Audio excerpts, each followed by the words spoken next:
All right, let's talk Dallas Cowboys. I'm Nick, and this is our daily Cowboys show. It is one heck of a victory Monday, of course, with the Cowboys delivering one of the more exhilarating games I've seen in a very long time. Obviously, in the past 15 years or so, we've seen some pretty crazy comebacks. We've seen Dallas come back from 21 points before. For example, 2014 comes to mind. We saw Dak and that offense in 2020 come back against the Falcons, of course. But to do this against a division opponent, the reigning Super Bowl champion, what we saw yesterday, rallying from 21 down, 21-0 to score the game's final 24. What a performance. We got some good news after the game. We got a lot of things to talk about coming from the game itself. But first, let's get things started with what we always like to do on this channel, with a little stat of the day, a little palate cleanser, if you will. And this stat of the day is going to be a little bit different. What I'm going to pull up here on the screen is just the box score, just the team stats from the Cowboys-Eagles game. And you can see the Cowboys had more first downs than the Philadelphia Eagles. They were the same on third down. The Cowboys had more total yards, better yards per play, higher yards per play, more passing yards, more rushing yards, fewer penalties. And they both were the same when it came to turnovers, 2 turnovers apiece. So turnover margin was even. So why do I highlight this? Why do I make this the stat of the day? This comeback that we saw yesterday, Dallas Cowboys against the Philadelphia Eagles, wasn't one of those fluky, crazy comebacks. We see them all the time, right? We saw it in 2020, right, with the watermelon onside kick kind of deal. That was just a crazy kind of special teams play. We've seen comebacks where a Hail Mary gets completed, a 4th and 30, something ridiculous happens. We see comebacks where a team literally fumbles the football away. They have, 3 or 4 turnovers in the second half, and the turnover margin just completely sweeps the other direction. We've seen all kinds of funky plays that spur a team on, to crazy heights that go down in history. The miracle at the Meadowlands, going back 50 years, for example. That's not what happened Sunday. Obviously, the first 20-ish minutes or so of the game, the Eagles were far better than the Cowboys. The Cowboys were playing horribly. But the second 40-ish minutes of the game, the Cowboys were clearly better than the Philadelphia Eagles. And it wasn't even close. And that's my big point, and that's my takeaway from Sunday's win. It was a big win. It was a comeback victory. It was an exhilarating game. It was an incredibly back and forth emotional game in terms of obviously the highs and the lows and the swings and all of that. But when it came right down to it, the Cowboys were better than the Eagles. I want to say that again. The Cowboys were better than the Eagles yesterday. Now, does it mean the Cowboys are better than the Eagles this season? Does it mean the Cowboys will have a better season than Philadelphia? Probably not, if we're being honest. Just looking at the records now and looking at the way the rest of the season will probably shake up. But yesterday, the Cowboys didn't win. The Cowboys didn't come back and beat the Eagles on luck, on fluky plays, on craziness, right? They came back and beat the Philadelphia Eagles because they were better. They were more physical. They were more mentally tough. They were more clutch. They were better. They outcoached Philadelphia the majority of the game, obviously the first 20 minutes notwithstanding, but obviously it's a 60-minute football game. They had more first downs, better yards per play, more passing yards, more rushing yards, fewer penalties, even on turnover margin, right? Cowboys were 0 for 2 on 4th down as well, so it could have completely gone the other way. You can make an argument that the Cowboys actually should have not had a need to come down to the wire with the way they performed in the red zone and on 4th down, right? The Cowboys were better than the Eagles. It wasn't a fluky comeback, right? You get those every once in a while where it's just a crazy game and things break your way and you pull off something magical. We've seen that, right?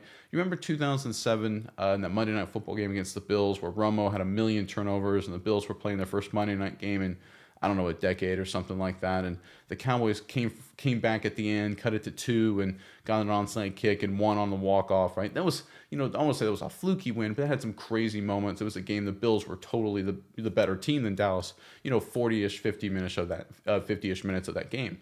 That wasn't the case here. The Cowboys were better than the Eagles. It was a great come-from-behind victory. It was a gutsy come-from-behind victory. But the Cowboys do not let this get twisted. And I think this is the most important takeaway. The Philadelphia Eagles, the reigning Super Bowl champs, came into Dallas. Veteran coach, veteran quarterback, looking to get a bounce back game, playing good football, playing their best football of the season. They had not trailed for 6 games, I think, for pretty almost 5 games, excuse me, heading into that final game-winning kick from Brandon Aubrey, right? They hadn't trailed in 5 games, let alone lost, but trailed. And the Cowboys were better and beat them. That is the takeaway. All right, let's get into the news post-game before we get into the game itself, because there's some pretty interesting stuff the way the game ended when it came to the injuries, because we're in that time of the year, of course, with the Cowboys' condensed schedule with Thanksgiving right around the corner. Injuries are going to matter, and they're going to start piling up. So let's get started with Brian Broaddus. He was asked about Kalen Carson. Was he benched or hurt? Carson did not have, after playing a good game against Arizona, a good game against Las Vegas, did not play particularly well against the Philadelphia Eagles. And he was left the game and then tried to come back and then left the game, they said, with cramps. So I will say with cramps, most likely it's probably not a long-term issue, so that's good there.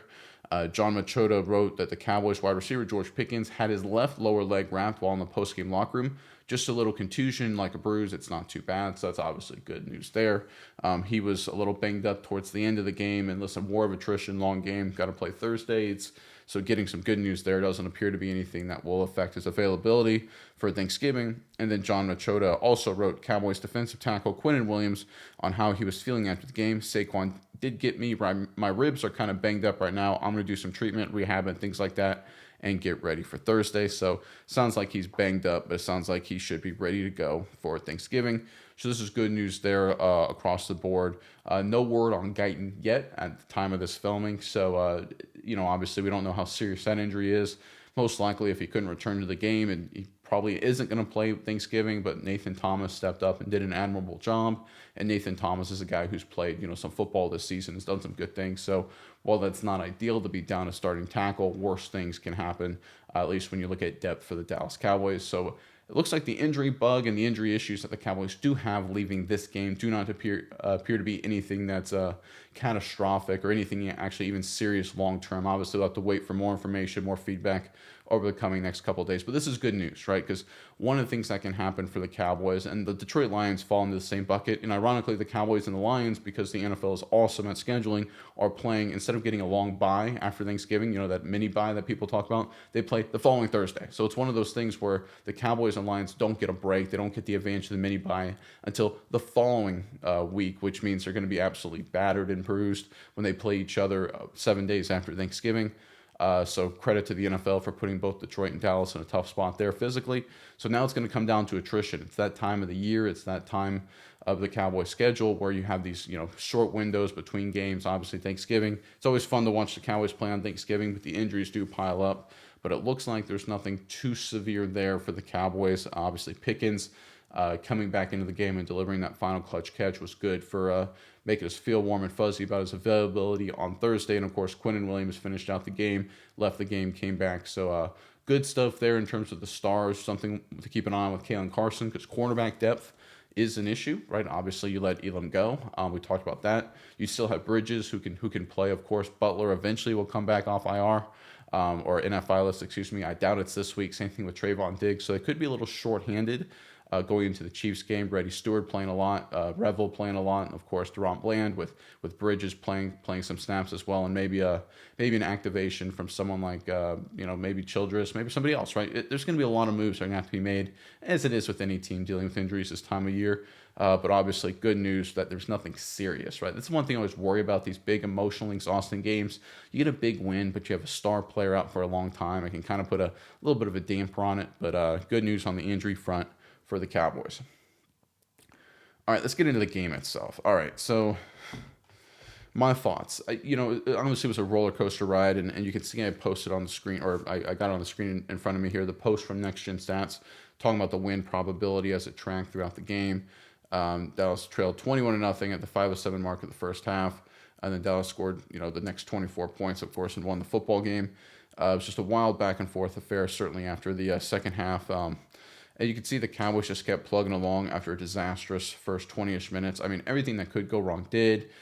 Interception, fourth down stop, Turpin fumble, roughing the punter, which was sort of it's one of those calls. I hated it because it's like, well, he touched his plant leg, so it's technically the right call. And then it turns out he actually deflected the punt, and the officials were like, well, we can't review it because we couldn't get replay assist because the broadcast footage didn't get it in time. A lot of people said Shoddy should have probably challenged that. I agree with that because it was such a critical play, and it was in the first half, but he didn't. That was a mistake on his part. I thought Shoddy came out and was outcoached for the first 20 minutes severely. I thought it was an F grade coaching job across the board, Shoddy specifically, the first 20-ish minutes of the game, but I thought it was an A coaching job the rest of the way. They managed the end of game situations very well. They made sure they scored before the end of the first half and did not give the Eagles any time to respond. I thought it was very interesting when they got the first down to Ferguson, how they called their timeouts. And it almost forced Philadelphia. Now it was 1st and 10. Philadelphia, I think it was like, what, 45, 50 seconds left to go in the game or something to that effect. It forced Philadelphia now to have to use their timeouts, which I thought was very, very interesting. It was a unique approach I hadn't seen before, as opposed to sort of letting the clock run down and seeing how things shake out. I thought that was an interesting strategy, an interesting approach. I don't know if it's the right move or not, the way they handle that, but I think by forcing Philadelphia to make the decision and playing things a little differently, you can make teams make a mistake, right? Bill Belichick famously did that in the Super Bowl against the Seattle Seahawks after the 2014 season. The Seahawks are driving. People are saying, okay, the Patriots are going to use their timeouts here to try and save some whatever time for an answer. But they didn't. They let the game play out. And then, the Seattle Seahawks famously, Pete Carroll, Russell Wilson didn't give the ball to Marshawn Lynch because the clock was running down.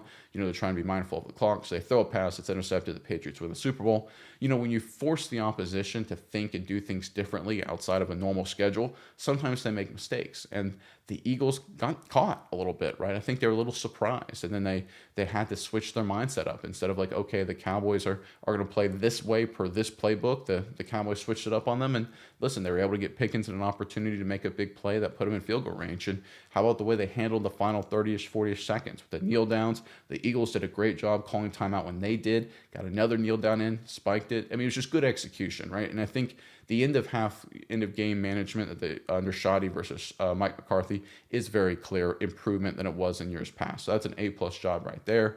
You can talk about the resilience of the team and the guts of the team all you want, and it certainly was a gutsy performance. But I want to talk about the little things, right? And we'll talk about Elijah Clark's famous play on special teams a little bit later, but the little things, special teams hustle and effort. How about on that final clutch play to Pickens, Javonte Williams stepping up and delivering a big blitz pickup?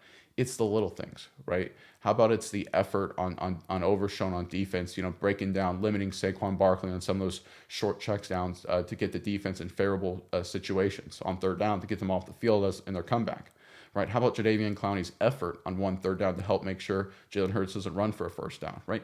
It's the little things, right? It's things like that really matter over the course of a long game. And listen, it was a game full of penalties. The refs decided that they're going to be heavily involved, and the Eagles are the way the Eagles play stylistically, they draw a lot of penalties, right? It's one of those things where when you try and play as handsy as they do defensively and as aggressive, you're going to get a lot of calls against you. That's just the way it works. We saw that week one, Dallas drew a bunch of pass interference calls against the Philadelphia Eagles because of just how they play.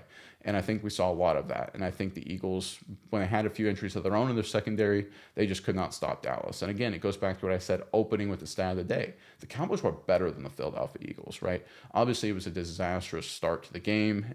Just fourth down stop, opening score, can't do anything, score, turnover, score. Things just are falling apart. You get the roughing the punter. You get another third down stop, and Jadeveon Clowney line up off sides. Like, it was the little things that went against Dallas for the first 20-ish minutes for most of the first half, but they found a way to turn it around, right? It was sort of a weird game where everything kind of evened out, right? Both kickers missed a long field goal, so it kind of evened out there, right? It was both teams finished with 2 turnovers, so you look at the way the game just sort of played out. The big advantages and the swings kind of just worked itself around. That way everything evened out, and we saw who the better team was yesterday, and it was the Dallas Cowboys. And I think the Cowboys clearly outcoached net the Philadelphia Eagles, right? I think the Cowboys were more physical than the Philadelphia Eagles. We're talking about running the football. You're talking about having a physical mentality, wearing down the opponent. That's what we saw. We talked about more clutch, for sure, than the Philadelphia Eagles. How about mentally tough? Obviously. The Eagles couldn't finish them off. The Cowboys kept battling back. So it's one of those elements where, people always talk about with the comeback victory. They look for, and Pickens had a great game. Prescott was very good, of course. Defense with those, I think, 8 straight stops. And listen, you talk about guys that were maligned. Sam Williams gets a key force fumble, right? I think, Kenneth Murray wasn't didn't seen the film yet, of course, but I thought he played fine. He got the fumble recovery. I thought Overshown had his, second game back, started to do more things. I thought Quinnen Williams, Oso Odigizua, Kenny Clark inside, they did a good job. Edge rush was not good all game long. I thought cornerback play was a mixed bag, but all in all, when you look at everything, the way the game, shook out, the Cowboys were better, right? How about that offensive line? right? We talk about how the Eagles, everyone in the media talk about Eagles at Jalen Phillips, at great D line. Cowboys ran the football all over them. I think they surrendered maybe one sack all game long, if memory serves, and it was on a blitz. So it was a well played game from the Cowboys' offensive line perspective, despite of course Guyton with the dumb penalty, the false start, and then a tripping call. I didn't like the tripping call, but the refs called it tight all game long. It's just the way they called the game. It's just the way. Sometimes that's just the way it is, right? And listen, I think when push comes to shove, the Cowboys showed a lot more guts, showed a lot more gumption, and frankly, like I've said about 5 times already, the Cowboys showed that they were better yesterday. People want to talk about the heart of a team and the willingness to fight and come back, and that's critically important. And the way Shoddy managed the game, the way Shoddy managed the flow, and the way Eberflus called the game. I mean, all of those things and the reactions and the adjustments, the proverbial halftime adjustments that people always talk about, of course, things like that, and all that's very valid. But to me, I think the Cowboys, when you just net out the entire game, were just better. Right. And obviously, as bad as it looked the first 20-ish minutes, the last 40 minutes, the Cowboys were better. Right. They lose the first 20, 21-0. They win the second 40, 24-0. That's better. Right. They were better for longer against the reigning Super Bowl champions in a big game, division rivalry game. And that is the key takeaway, guys.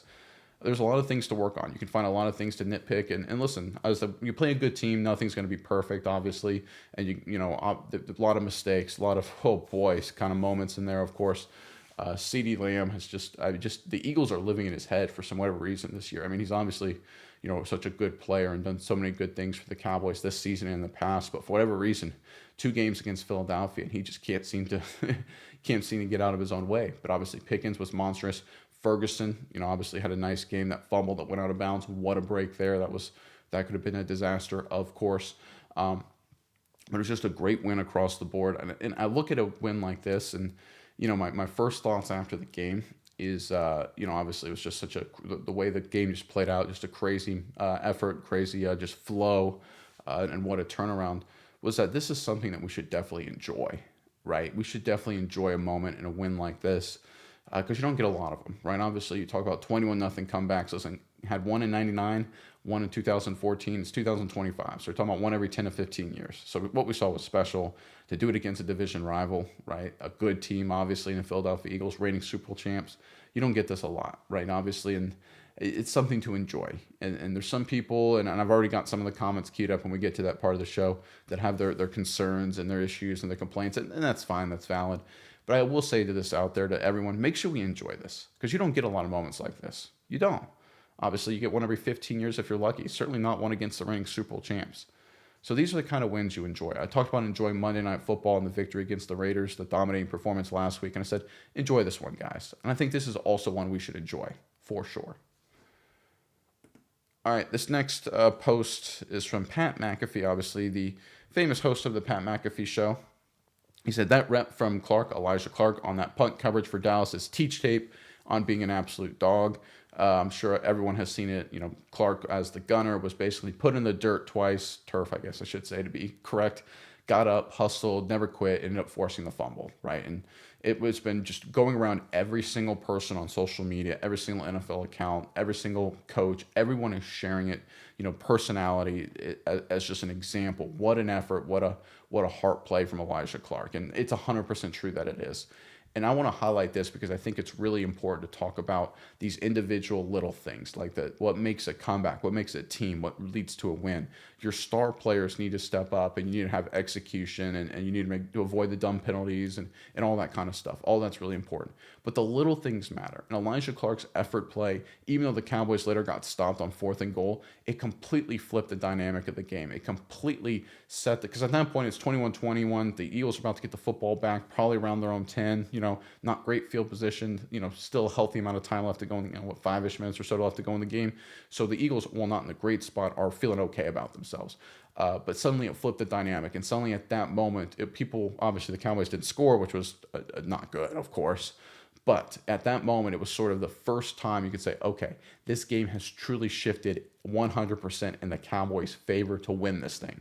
They had battled all the way back. They had outplayed Philly the past 30 minutes, undeniably so. But now it was, okay, can they actually get over the top? And that play, that hustle play, that effort play, that little thing pushed them over the top. Phenomenal job by Elijah Clark. Again, an undrafted free agent who's been battling his way onto the roster.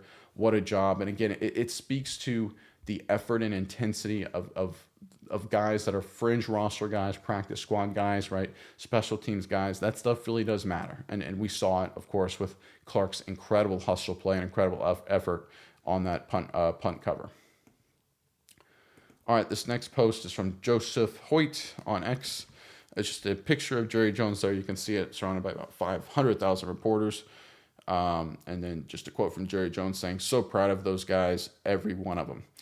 Yeah, I think that's the right word. I think as as a Cowboys fan after the game, and I think pride was one of those things. I think we definitely all felt, right. It was one of those moments where we felt proud to be a fan, proud of the effort that they showed, proud of the way they won the game and battled back, and everything that goes with that. And I was trying to think, when's the last time that I felt this amount of pride in the effort? I think beating the Buccaneers for the last win of the season last year was, I think, after they'd been eliminated, sort of a heart effort, but they won with takeaways and just a few clutch plays and, a 2-point victory against a good, not great Buccaneers team. I mean, it was obviously a big win and a huge win for the Cowboys, but that was a proud moment. But I can't think of any moment in recent Cowboys history that I think of kind of like this, right? I really don't. I mean, I go back to 2000 and maybe 18 on Sunday Night Football against the Eagles, right? They're 3-5, and just season looks to be falling apart, and they beat the Eagles, who at that time were the reigning Super Bowl champions, right? They beat the Philadelphia Eagles, and on Sunday Night Football, 27-20, I think was the final. That game comes to mind where it was just like, hey, that was a gutsy win, because at that point, sort of like, listen, the season's feels like it's over. There's not a whole lot left. Well, what's going to happen this year? Is Garrett going to be fired? All that kind of stuff. And then, everyone in the media was like, the Cowboys are done, 3-5. Trade for Amari Cooper didn't work. They just lost to the Tennessee Titans in prime time. Everything looks to be spiraling. And then they go and beat Philadelphia. And I think the reigning Super Bowl champs. Not a dissimilar dynamic, by the way. And I found at that moment, the victory yesterday kind of reminded me of that. But obviously, this was even more so, down 21-0, right? All the stuff the Cowboys have had to overcome with the Nealon tragedy and stuff like that. First home game since Nealon's passing. So I think pride is probably the right emotion here, and it should be. And I think as fans, we should be proud of the effort. I think that's something, I talked about enjoying the win a second ago, but when the team earns it, when the players earn it, you should be proud of them. There's nothing wrong with that. Right, one of the great things about being a fan is sort of the dichotomy of being hypercritical. You need to play better. It can't happen. We got to get better quarterback play. We got to get a better play call. Can't fumble the football. Got to catch the football. Line up on sides. All that kind of stuff. Right, when it comes to being a fan, and that's a great part of it, sure. And enjoying the win and being really disappointed in defeats are part of it just as well. But there's the pride element too. And sometimes your team does something that makes you proud to be a fan of them. And I think we saw that from the Cowboys yesterday. Right, obviously getting back to 500, beating the division rival, and what it means for the standings and all of that, that'll play out in time, and we can get to that over the coming days. Obviously, Thanksgiving's right around the corner, of course, no rest for the weary. But I think what we saw yesterday was something to be proud of, and I don't want to discount that either, right? I think that's really important that as fans, if you don't feel pride in it, you don't have to. I'm not forcing you, but I don't think we should just get into the weeds too much and try and dissect all the flaws or anything like that, or get too much into, what happened here, or this player here, or that player there. I get it. It's just part of being a fan. But I think at a certain point, you should just look back at the win, the effort, the comeback, the way they played, the way they coached, the effort, the little things, and just be proud of it. And I think that's important for fans to be, at least from my perspective. All right, this next report is also from Joseph Hoyt. All right, let's get into, I say all that because we can get into the things that I don't like. He said, wow, the Cowboys went for it on 4th and goal and didn't convert. They had 2nd and goal inside the 2-yard line and ran 3 straight pass plays. His recurring theme was shoddy. And, he doubled down after the game and said, listen, I call plays for players, right? In those situations, not, not just, I need to run the football here. I want to call a play for an X player or something like that. Or for X player, I should say, for Pickens, for Ferguson, for Lamb, for Williams, for whoever, for Prescott. I'm not trying to just, we need to run the football here. And I get where his head's at. But at a certain point, you need to exert your will in those situations, because I think a lot of defenses that the Dallas Cowboys have played have been bailed out, right? I looked at the Denver Broncos game as an example of this. I looked at the Bears game. What was a little bit different because they were trailing, so I kind of understood it. They're trailing by like 3 scores, I think, at the time. The Broncos game comes to mind early. Obviously, the way it went down with Philly.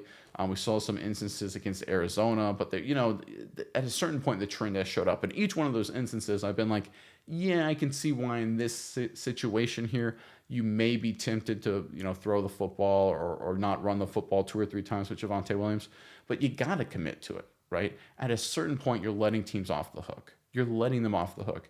And I understand sometimes it's worked, right? Obviously, they got, red zone scores throwing the football, I think, against the Carolina Panthers come to mind, against the New York Jets, right? And I get all of that, right? Against the Raiders, against Washington. But you see a theme here, right? Most of those teams aren't very good. You probably would have scored regardless of what you did, right? Because not to pick on those teams, but they're not good teams. But when you play better teams or teams that are playing better football, or at least that day playing good football, keep it simple. Power the football, and you've got a physical team. You got one of the more physical offensive lines, one of the more physical backs in the game.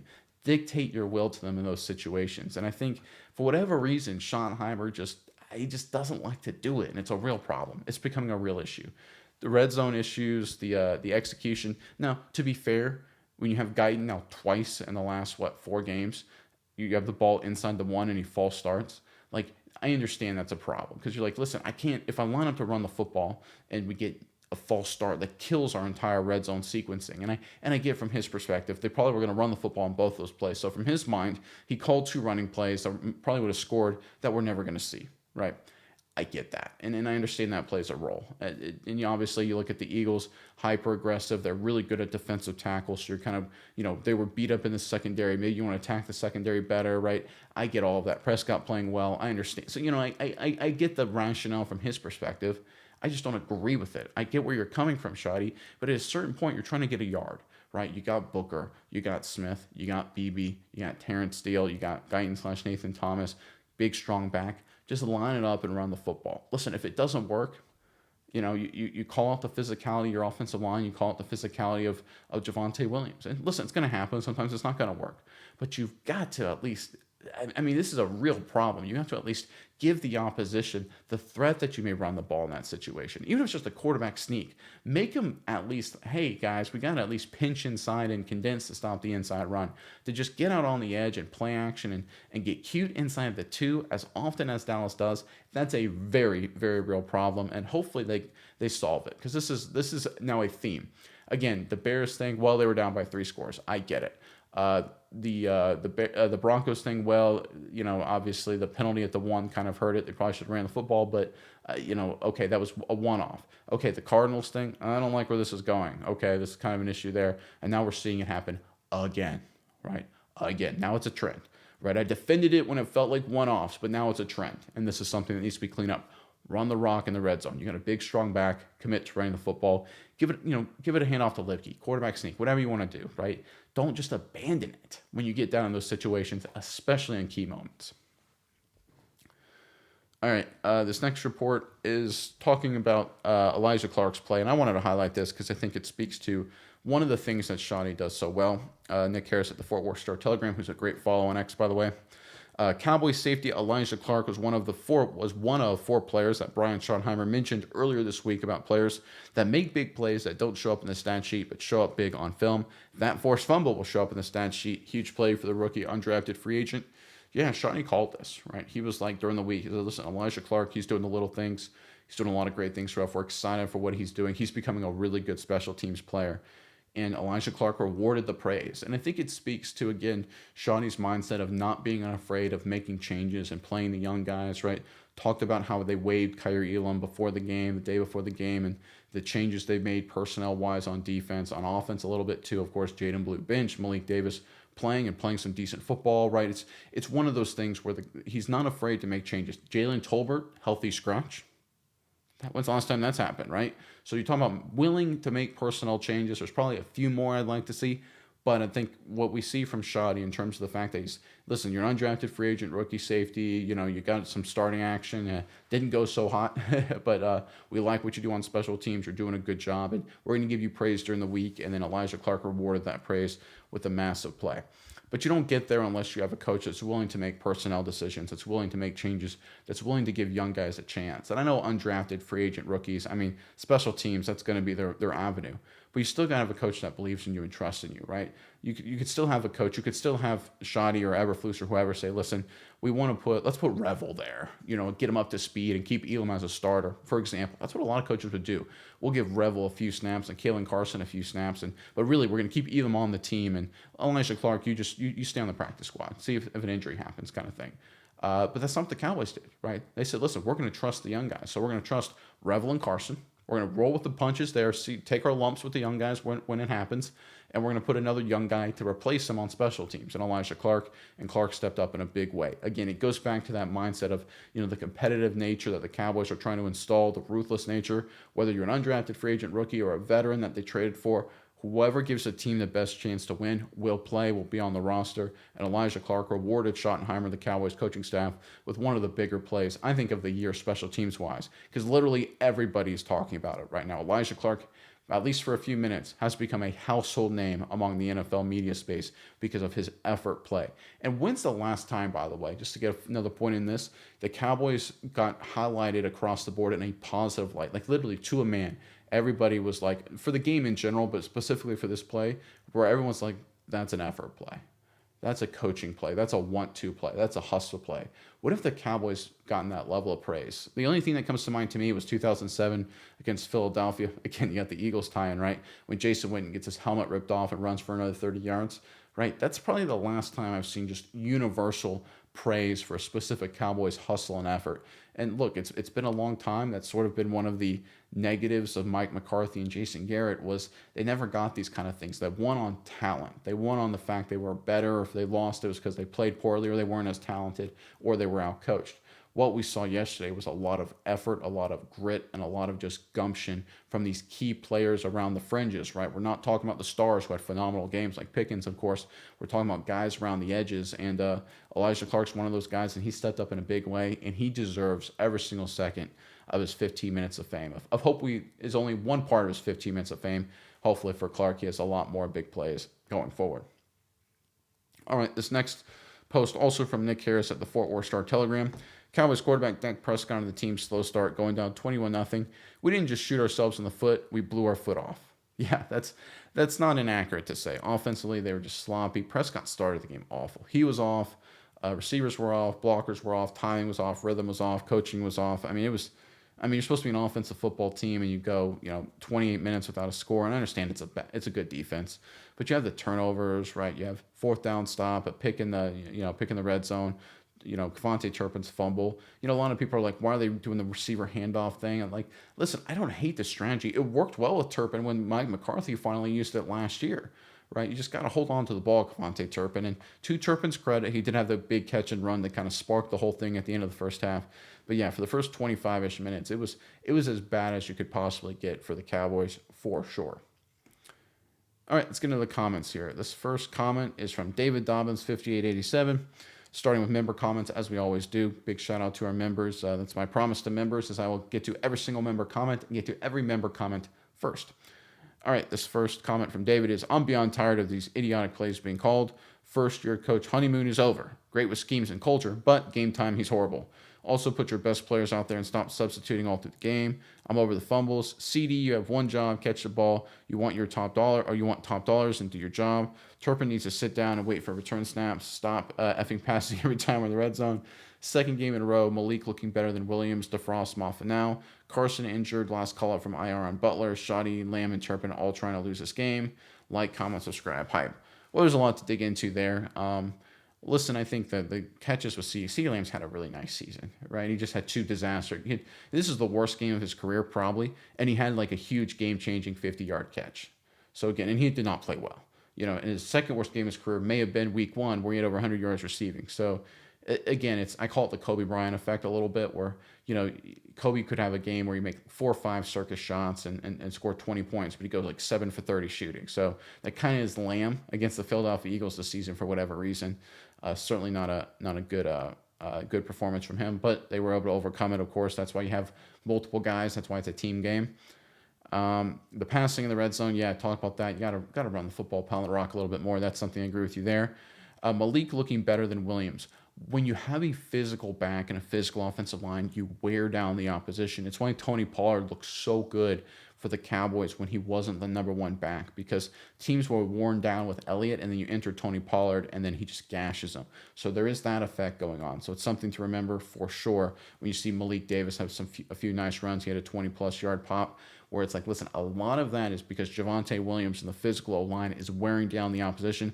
Malik Davis comes in, fresh legs, gets a little bit of burst, creases them. That's kind of what we're seeing, right? Again, it's Malik Davis is doing good things, don't get me wrong, but it's part of the overall strategy. You have a powerful lead back, and he can do that to a defense.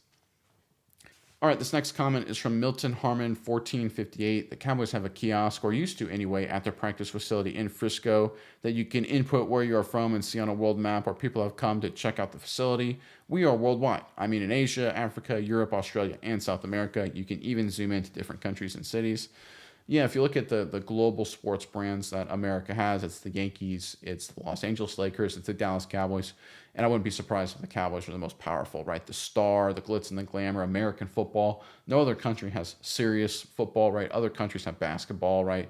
You know, Japan has baseball, South Korea has baseball, South America has baseball, Mexico has baseball. Not at the same level, but, they play it. No other country is anywhere remotely close to American football. The Cowboys are the global power in American football, and I don't think that's going to change anytime soon. They are the world global force when it comes to what NFL football is like. And that's why it's very interesting to me that the Cowboys don't play a lot overseas. And I think a lot of that's because Jerry Jones doesn't want to.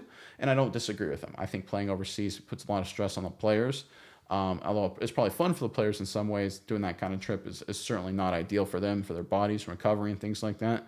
But boy, oh boy, I think the Cowboys, in terms of what they could do if they travel, if they did like a barnstorming thing preseason, they would draw all kinds of crazy numbers. I was calling it old school. You guys remember that?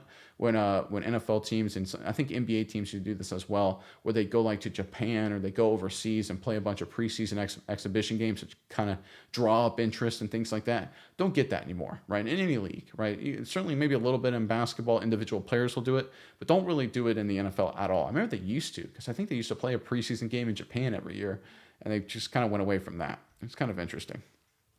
Anyway, yeah, I agree with you. Global brand Cowboys for sure. It's Juma 3231 writes, post game, let's go, with a lot of O's. Dak Pickens and Javonte balled out. Huge game for the defense. I'll be accepting apologies from the Dak haters. So it's such a weird game. So after the first 20 minutes, I was like, you got to be kidding me. Because we talked about Prescott and his ranking, of course, with the quarterbacks and where he could potentially end up where it's all said and done, Cowboys history. In my mind, obviously, I was very, very disappointed with the way the first half was going, as I'm sure everybody was. I was like, you got to be kidding me if Dak Prescott beats Romo in terms of becomes the Cowboys' all-time leading passer with garbage time passing yards and a blowout at home against Philly, blowout loss.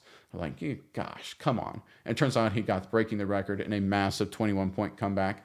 Arguably the greatest comeback in franchise history in the same game. So it flipped the script 100%, and credit to Prescott for doing that. Credit to the team. Again, great effort across the board. All right, this next comment is from Josen Grode Austin. He writes, I would love to hear about your thoughts on CD and what's going on with him. Drops, bad attitude, getting after Dak, etc. Well, I think for whatever reason, the Eagles are in his head. I mean, it's just a weird thing because he's normally extremely reliable. I mean, he's never been like Mr. Sure Hands 100%, but just to have so many drops is such an interesting thing, namely against Philadelphia, 2 games. It's kind of a weird dynamic there. But I don't think he played well against Philly last year. And I mean, he only played the one game when it was at home, and obviously Cooper Rush was the quarterback, so big grain of salt there. But that could be maybe just be a matchup. If it, just doesn't like the players he goes against for whatever reason. When it comes to the attitude, I don't worry about that. So I got a story of, I think it was in a practice one time. I played offensive line in college, a lot more than me back in the day. And I got beat bad. I was a tackle. I got beat with an inside rush and just got smoked. And I was so frustrated, so angry. It was an awful rep by me across the board. And I yelled at my guard next to me, and I said, God, what the heck are you doing? What are you doing? Like, you screwed up. You're supposed to give me help. You're supposed to get out here. He's confused because, like, what the heck are you talking about? And he was like, sorry. I didn't know. And, 10, 15 minutes later, he said, hey, man, you're fine. I totally just got beat real bad, and I had to yell at somebody, and I just wanted to externalize it, and I yelled at you. I'm sorry. That's my mistake. One of those deals. He's like, oh, okay, yeah, no worries. That's what it is with CeeDee Lamb, right? Some people, and I'm one of these people, you make a big mistake, you're playing poorly, you just got to externalize it, right? I wasn't a big helmet thrower or anything like that, or anything, but just sometimes you don't want to yell at your teammate or something that looks bad optically, but you're just trying to get your frustrations out because you're like, basically what it is, it's a cry like, listen, I'm having a rough game. Can you please help me out a little bit, please? Can you make this a perfect throw so I can't possibly drop it? Because he's so frustrated. It's clearly a frustration thing with CeeDee Lamb. I don't worry too much about it. Obviously, a bad game from 88. He's such a good player. I'm not too worried about him long term. And Amanda Sway comments. She wrote on X. And by the way, if you guys reply to anything I post on X, and has a chance to get on the show as well. So I don't just look at YouTube comments. I'll look at X responses as well. She writes a few thoughts. Shotty should have kicked the field goal instead of going for it on fourth down when we were tied up. Also, we owe Eberflus all the kudos for keeping us in the game in the second half. So proud of the team win, though. Yeah, pride is 100% an emotion and response I agree with. Shotty should have kicked the field goal instead of going for it on fourth down. I go back and forth on this because the field position element matters. Now, fourth and goal from the 8 is different than fourth and goal from inside the 2. I think from a strategic perspective, it makes sense because you talk about field position and things like that. So that's if they kick the field goal. They go 24-21. The average starting field position this year for the NFL is around the team's own 31, 32-yard line. And the Eagles' kicker's pretty good too. I know he missed a kick, but he's got a big leg. I mean, you really only have to get to the opposition 45-yard line. So you're talking about 25 yards, one big play or 2 first downs, and you can try a field goal, right? That's different than where it was, 10 years ago, where you could boom the ball through the end zone for a touchback. And if that means the team got the ball at their own 20, and then they could have back-to-back 25-yard plays, and only after getting 2 big plays, right, 2 big plays, would they now be able to try a 63-yard field goal, which 10 years ago was basically like a Hail Mary attempt, right? No one could make it. Like 1 or 2 people could.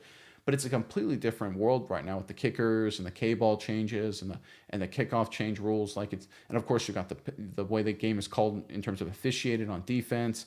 It's one of those things where field position matters just because kicking it off in terms of most teams only getting the ball usually around their own 20, now get it around their own 30. Field goal range is about 10 yards closer than it's been in the past. It's basically handing teams a big play, an extra 20, 25-yard play just by field position, just because of what special teams what has happened on special teams.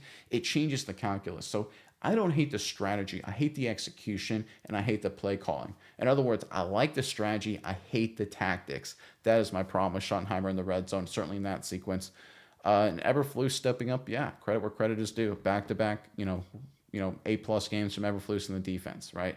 And I say A+, kind of grading on a curve, right? It wasn't like shutout performances, but considering where the defense has been, what they did against the Raiders, bad offense, I know, but they looked very good, and they looked very good the last 8 drives. No points last 8 drives. Turnovers, big clutch sacks, big clutch moments, stopping the run. It wasn't perfect, right? Tackling was a problem for the secondary. Bland, Revel, all missed tackles, right? It's one of those things where that became an issue, but I think, A.J. Brown really did a good job. Devontae Smith had a big game. Kalen Carson, did not have a great game. Revel was okay. I didn't see all the film from his perspective. Donovan Wilson, I think, had a chance to make a few big plays and didn't.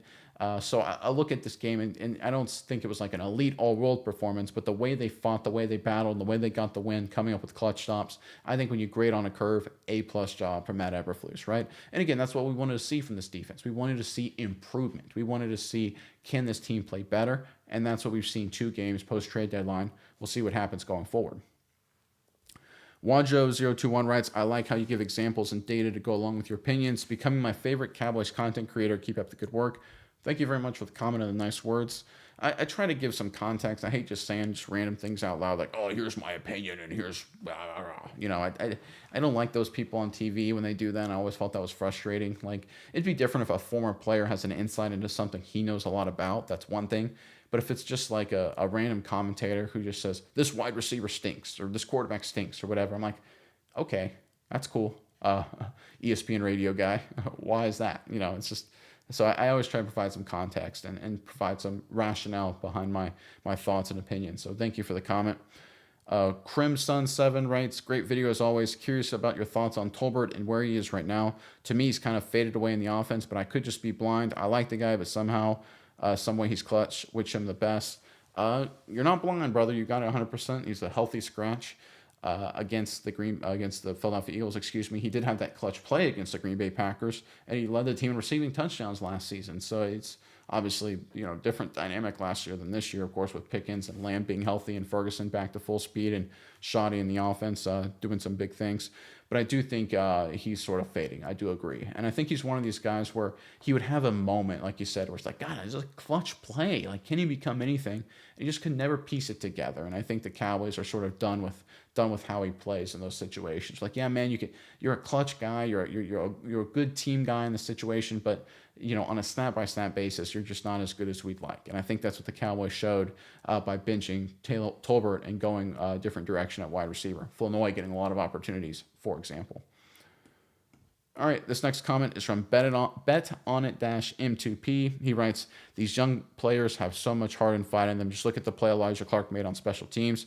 A year ago, the Birds would have run out the clock on us, but the moves Jerry made in to bring in real run support have shown up big these last few games, especially tonight. Shout out to Dak Prescott for leading the charge with 24 answered points in the comeback win. What a second half. This game created some core memories for me and my two kids. Yeah, I think that's one of the things that's special about these moments, these games, and that's one of the things when I talk about enjoying it. Guys, we should enjoy this. We should be proud. We need to enjoy this because that was special. We saw special. When you get special, you should enjoy it. I heard a commentator say this one time. I forget who, so I don't want to get it wrong. But he said, when you see greatness, whether it's in life or in sports especially, we should take a step back and just enjoy what we're witnessing. Because you don't get greatness all the time. You only get one Tom Brady. You only get one Roger Staubach. You only get one Troy Aikman, right? You only get one Deion Sanders. When you get greatness, when you get something special, when it's a player, when it's a game, when it's a moment, when it's a team, you should enjoy it. You should relish it, right? And I think that's what we need to do from yesterday's victory. And I certainly will. I'll take the 48-hour rule 100% all the way up until Tuesday night. I'm going to enjoy this win, as I think we should, and we should all be proud. And this is a game I'm going to remember for a long time. It's one of those moments. It just is. It's going to be ingrained in my memory of all the. You obviously look at great Cowboys regular season moments, great division wins. This is going to be up there. I'm not going to forget this one, guys, and I think a lot of you guys feel the same way. James-M6Y5E writes, Shoddy and staff are way better at making second half adjustments than the last three at coach. Could this be a confidence-boosting win for the team? Give Pickens whatever he wants and trade Lamb in the offseason for draft picks. They're not trading CeeDee Lamb. He's a good player. You don't want to trade good players, and his cap hit is so egregious in terms of dead cap space, would not help out their strategy long term. I think, remember, here's another point I want to talk about, and I'll talk about it more over the coming days and weeks because people are kind of discounting this a little bit. A lot of what Pickens gets in terms of his opportunities is because of CeeDee Lamb, because people are so terrified of CeeDee Lamb. Because Pickens is one of these guys where he's in his career, he's been so streaky. Teams are like, listen, we'll put a good corner on him, and we think maybe he can go away because we saw what happened in Pittsburgh. CeeDee Lamb is one of these guys where if you put him man on man, he'll embarrass you with his route running and his creativity and his ability to get open in space. So he will draw a lot of eyes, a lot of coverage. A lot of the times when Pickens is open, it's a clear out from CeeDee Lamb, or there's a lot of coverage on Lamb and Pickens gets one-on-one. We saw that on that deep catch where he jumped over two guys down the field that Prescott threw it. It was basically one-on-one, and the safety came over late to try and break it up. But when's the last time, like Pickens, again, one-on-one with a corner, one-on-one, no help. Why does Pickens get that? Because CeeDee Lamb's on the team, right? They work together. If CeeDee Lamb's not there, then suddenly Pickens gets exclusively doubled, right? And it becomes a different game. So I know people are disappointed in Lamb's performance yesterday and against the Eagles this season in general, but they work together. It's a yin and yang thing, and I think it's really important to keep both of those guys together. And remember, CeeDee Lamb being the grown-up, being the leader to kind of integrate Pickens and be there with him, don't discount that. It's one of the reasons why I always say Prescott's been worth the money because of his leadership. CeeDee Lamb's leadership, helping to integrate George Pickens, has played a huge, huge role in what Pickens has done this season for the Cowboys. Bill Eccles, 7136. Next time, just kick the damn field goal. That was not a smart move. Yeah, I think the strategy was good, but the tactics were bad, right? And I don't know, I hit on that already a little bit, but run the football, man. And listen, if you don't get it, whatever. But listen, I've taken the point, and I get the mentality, take the points, take the lead. I understand defense is playing well. But I think at a certain point, you need touchdowns. You trust Prescott. You got Pickens and Lamb and Ferguson. I just hate the fact that they turned away from the running game. I think the tactics were bad. But the strategy I actually agree with based on all the special teams changes and the field position changes that have happened. If it's 2018, for sure take the points because you can pin them back to the 20, right? Field goal kickers are, from getting to the kicking a 58-yard field goal is kind of a Hail Mary almost at that point. Now it's almost expected with some of these kickers. So at that point, so to do that math, right, if you start your own 20 and just to get to a good field goal range, or at least semi-confident, would be the 35. So that's 45 yards of ground, right? That's different than in today's NFL, where if you kick a field goal, they get the ball at their own 30. They only need to get to the 40. Suddenly that's only what?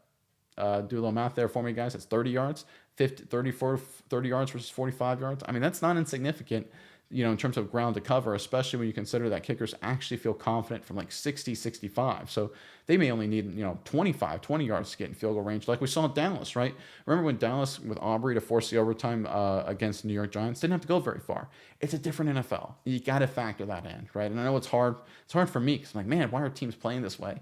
I think the field position element is becoming so important. I think that's why a lot of teams continue to go for it in the red zone. It has bit the Cowboys in the butt, though. That's undeniable. It's just, in terms of fourth down execution, it just hasn't been something that's worked out in their favor, at least so far this season. Hopefully, you would maybe get some regression positively. They get some of these fourth down conversions the rest of the way, because obviously 0-4 against Arizona, 0-4 against Philly, right? They got one against the Raiders, which I guess, is a good mix in there. But overall, it's not been a good year for fourth down and red zone execution for the Cowboys. Derek0520 writes, Nate Thomas played well in replacement of Guyton. Also, shot and clock management and play calling in the red zone was odd. Yeah, I actually like the clock management because one of the things you want to do, you don't want to do anything stupid first and foremost. And they didn't. They did a good job executing the sequence. But I do think you want to get the team sort of off the opposition. You want them to think, something's weird going on. You want to get them uncomfortable. Because one of the things that can happen with too many teams is if you play it too much by the book, and that was the problem with Mike McCarthy, I think, is a lot of times he didn't handle the situations well. But when he at least tried to handle them correctly, it was too much by the book. It was almost like, okay, here's what everyone says you should do in this situation. You need to, call a timeout here. You need to let the clock run down here or whatever. Spike it here. Don't spike it here. And when you play by the book, it allows the other team to not have to think, okay, they're playing by the book. We just play. It's like playing a chess game. If you do a book move, there's a book counter. And if you play like that by the book the entire time, you never really get an advantage because in chess, right, every move you make, there's a book counter you can do to it. So when you only play by the book, the other team, okay, we'll just play by the book to counter you, and you end up in a tie, right? But if you play things differently, if you shake it up a little bit while avoiding doing anything stupid, you can get the other team in a situation they're not comfortable. It worked out in Dallas's benefit. But again, the play calling in the red zone, I agree. That's an issue that we're starting to rear its ugly head. Nate Thomas, though, did play well. He's definitely a guy to keep around, and I think he should be a starter next year. Probably a right tackle, if I'm being honest. Although Terrence Steele, back-to-back good games for Steele. So he's not making the decision for Dallas any easier at this point. Finally, MI2HKA writes, defense showed out in the second half. No points allowed in the second half. I believe first time this season that the defense surrendered 0 points and a half, right? I think they surrendered, 21 in the first half against Philly week 1, and then 3 points in the second half against Philly. I think they surrendered 3 points in the first half against the Jets. I think they surrendered 6 points 9 points, I think, in the first half against the Raiders. I think those were their best half performances. Well, I guess only 7-2 against Washington. So but that's sort of the context, right? They've given up points in every half this season that they played, at least by my recollection, shutting out the Eagles. Again, not that their offense has been phenomenal this year, but it is a very talented bunch. Shutting them out in the second half, making the clutch plays, phenomenal work, A-plus job. When it came to, again, grading on a curve here a little bit, right? It's not like this is the 85 Bears, but for what they were able to do, new additions, volatility, young players, obviously trying to integrate some guys into the fold, Eberflus under fire, great job, again, getting the win and surrendering no points, not just in the second half, but really the final, 8 drives of the game. Good football for sure. All right, that's the comments for today, guys, and what a game. Right, there's a lot of things that we're going to take away, and I'm going to hit this. I hit this in the opening. This was not a miracle comeback. This was not a fluky play where they converted an 80-yard Hail Mary or got an onside kick, or the Eagles muffed 2 punts in the fourth quarter to allow them to win or something. There was no helmet catch or anything like that. This was really a performance where the final 40 minutes or so, 35 minutes or so of the game, the Cowboys were clearly better. And overall, net, the Cowboys were more physical, more mentally tough. They made the bigger plays. They were more clutch, and they were better than the Eagles, right? Listen, there are a lot of things to work on, a lot of things to clean up, a lot of concerns for sure. But let's enjoy this one, guys, because this was one of these great Cowboys victories. This is probably one of the great victories. Honestly, when you look back, when people talk about that comeback against Washington in '99, people talk about all these great wins in Cowboys history against in the rivalry games in the NFC East. This is going to be one of them. We saw history in a good way for the Cowboys, and I plan on enjoying it for at least another day or two, and probably for many years to come. Never going to forget this one, and I hope you guys do the same. But I will be here tomorrow. We're going to have to get some more injury news, obviously. I think good news overall in terms of nothing severe, but we'll have to wait as more information comes out today. I will be here tomorrow to break it down with you guys as we get prepared for Thanksgiving. Film review coming, so make sure you keep your eyes open for that. But until then, I am Nick, and this is Saturday Morning Inspection.